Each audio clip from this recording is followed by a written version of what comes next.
guys, this is Son of Liberty. Today's a little bit different video. I'm not, if you are a subscriber, then you'll know I really don't do gun reviews. However, I had the opportunity to pick up a Glock 43. With that being said, today's the day, as they say. I'm going to go ahead and do a review. I've done some initial testing. I have fired about 175 rounds through it already. Some hollow points, but I didn't feel like that I had documented the information such as yardage and exactly what type of ammunition that I was using at that time. And I want to make sure that I get the most accurate data out to you as possible. So I decided to kind of rerun the range day. Also, too, it gives me opportunity to put more rounds down the pipe to see if there's any type of issues that may come about. So today I'm going to be testing Federal 9mm, of course, 115 grain, as well as the Perfecta, which is made in Italy. Very inexpensive ammunition, sold at most Walmarts. And that's the reason why I wanted to do it, because most people who are going to the range want to buy the best ammunition that they can buy for their weapons, especially if you care for them, as well as inexpensive. Okay, so I think each box was $10 and some change. So and then I'll also too be testing 2 different types of hollow points. So let's get to the range and see what we got. All right, guys, first we're going to start out with 115 grain Federal 9mm brass, non-corrosive, just the usual stuff that you can pick up at Walmart, and then we'll transition to the Perfecta. But what I want to do right now is I want to start out with close range, just try to kind of get back into the groove of it, and we're going to see accuracy at 3 yards, and then we'll go out to 5 yards, and then from on out we'll go out further.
Alright guys, so here's my thoughts on the Glock 43. I love the feel of this gun.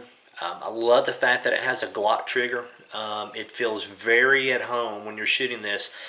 You know, based on your Glock 19 and all the other Glocks that you may own or carry or have shot before in the past.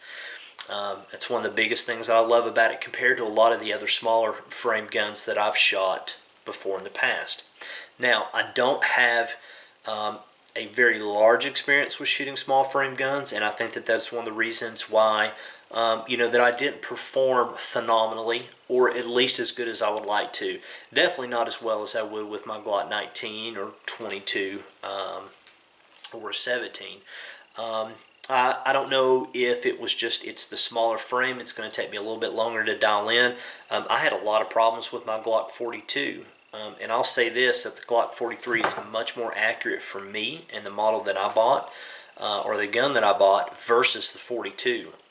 I couldn't hold a group at 3 yards. It was terrible. So I sold that gun fairly quickly. However, I'm going to hold on to this one. Again, there's a lot of things that I do like about it. For me, this is a 3 to 10 yard gun. I feel comfortable within that range. I had to make some adjustments. You saw that my group patterns were completely to the left, okay? And so the main contributing factor of that, a little bit of trigger pull and finger placement. I have average size hands, large hands, and so I need to adjust my finger just a little bit. I was very focused on that front sight though. I wanted to make sure that wherever my groups were, that they were consistent, and they were consistently to the left, so that told me that I needed to adjust that rear sight. One of the things that I didn't like about it, and especially as long as I'm speaking directly to the Glock, you know, fans and the people who have been wanting a single stack 9mm forever from Glock. I'm really upset with them because they dropped the ball and have waited so long to get it out on the market. I don't think that their timing was right. I think that their timing would have been right about 2 years ago. One of the things that I do want to point out with the technology that Glock has with the Gen 4s, I think that they could have incorporated some of that technology back here and incorporated some additional back straps for larger frame hands. I've read a couple articles from guys that are just, you know, big burly guys. They have very large hands, and they basically say that they really can't just run the gun because of how large their hands are. So you know, if you're a very large-handed guy, this is probably not going to be the gun for you. I will say this, however, if you're on the fence about getting this gun, I would say to go ahead, and here's the reason why. Because for whatever reason, if you're not satisfied with that gun, it's going to be a lot easier to move it in the market right now than waiting until the market is saturated with the guns, and then it's going to be harder to recoup that cost, okay? It doesn't matter what gun that you've got, it's going to be used, you're going to lose some money, okay? So anyway, I hope that you've at least found some information beneficial from this video. I learned that I'm consistently pulling, you know, the first shot from the data that I had.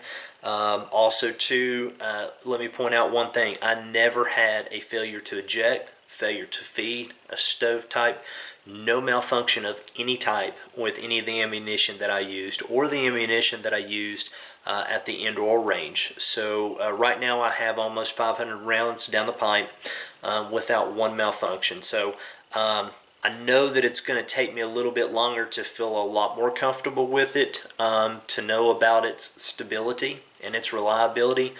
However, it's looking very promising. So anyway, I think that this gun is really going to fill a particular niche in the market, and that's going to be maybe people who are looking for a really good, reliable pocket gun, okay?